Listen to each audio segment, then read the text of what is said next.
The user's query might be something like, how do I reset my iPhone? A really simple informational query. And so you can think of, okay, well, here's the 5-step process to resetting my iPhone, and that's good content to have.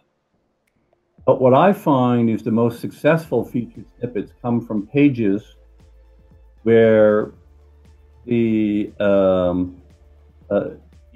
what's the user's next question?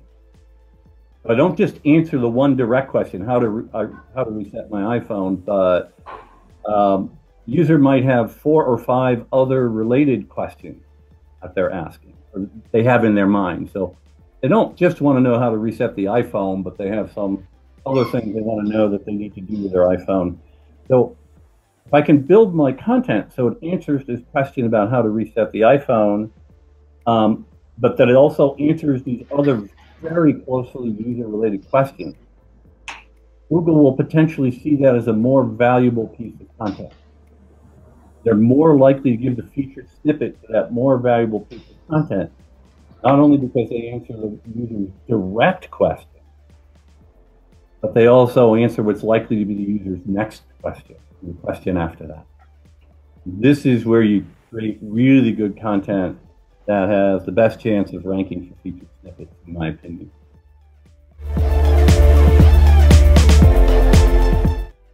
Search, mobile information retrieval. It's the understanding when trying to produce the most appropriate information to meet an information seeker's needs at that moment in time. So understanding intent, obviously. What did they mean by that? What did they mean by the query? Understanding the query in a different scenario. So say somebody is as I say, traveling on a motorway, they're in a car on their phone and they're looking for restaurants. The chances are they don't want the results that they left behind from home. So they want to know, it's probably more appropriate to return results based on the speed at which they're going, destinations. Maybe potentially, I know that there are privacy things potentially to be contended with, but you might pull in other information based on, you know, their Google Assistant settings, where is home, where do they go to, where are they headed to, the things that they might be interested in, the things that restaurants that they might have reviewed. As I said, there's a whole plethora of privacy things that also need to be taken into consideration here. There's potentially user modeling that might also have a bearing.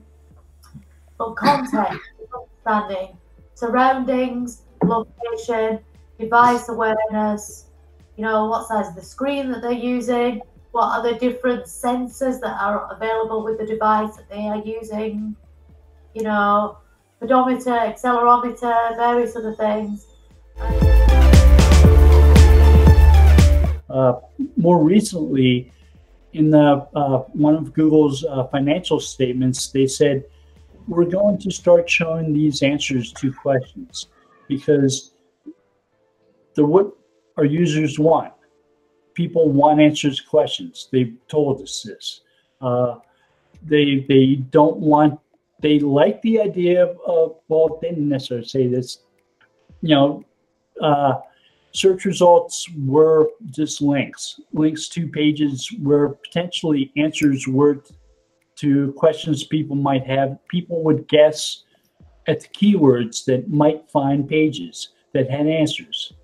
And they would get links. They would click on a link, look for their answers. And sometimes they were there, sometimes they weren't. It wasn't quite the same as just asking the question and getting an answer. So when we had Hummingbird come out, they showed off what they called conversational search, where they would ask a question like, how tall is the Eiffel Tower? Who is Barack Obama married to? And what is her date of birth? They use a pronoun for the follow-up question, and what is her date of birth? So they weren't using her name. And Google was tracking who they were talking to, who they were talking about when they used that pronoun. So they were tagging your search history to identify what you're talking about in conversational search. It's sort of a different philosophy. They changed around the way they were thinking about search and interacting with searchers by doing that. And the same with showing complete answers.